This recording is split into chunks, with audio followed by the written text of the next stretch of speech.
I spent the last 2 years writing a book called Days of Destruction, Days of Revolt, with the cartoonist Joe Sacco out of the poorest pockets of the United States, including Camden, New Jersey, which per capita is the poorest city in America, and not surprisingly, the most dangerous. And the premise of this book is that we have undergone a corporate coup d'etat, and it's over. They've won. The real criminal class, some of whom live in this city, are on Wall Street. And I was just in Miami for the Miami Book Festival with my friend Ishmael Reed, who said correctly, I don't even know why black people engage in crime. They steal a box of Pampers and a six-pack of beer and they go to jail. White people go to Wall Street and steal $100 million and get bailed out by the government. And that's precisely right. The system has become utterly inverted.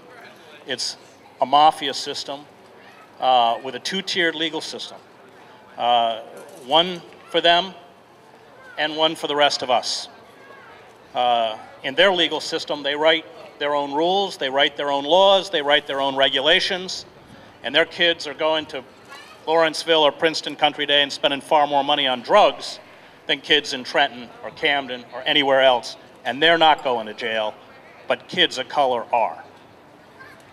It is a system that no longer responds, in essence, to the needs of the citizens. It commodifies all human beings are commodities, the natural world is a commodity, and just as these human beings are exploited until exhaustion or collapse, so the very natural world around us is being exploited until exhaustion or collapse.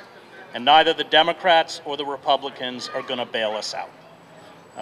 Barack Obama functions as a brand for the corporate state, and the only hope left is to begin to build a movement that pressures these centers of power as the Occupy movement did, which is why I was involved with Occupy, indeed with Cornel West, held a people's hearing of Goldman Sachs in Zuccotti Park, and then we marched, several hundred of us, on Goldman Sachs, where I and many other occupiers were arrested. It is incumbent upon us to begin to build centers of resistance, and that means a willingness to go to jail. Going to jail is more time than I care to donate to the U.S. government, frankly, but there is no other option left.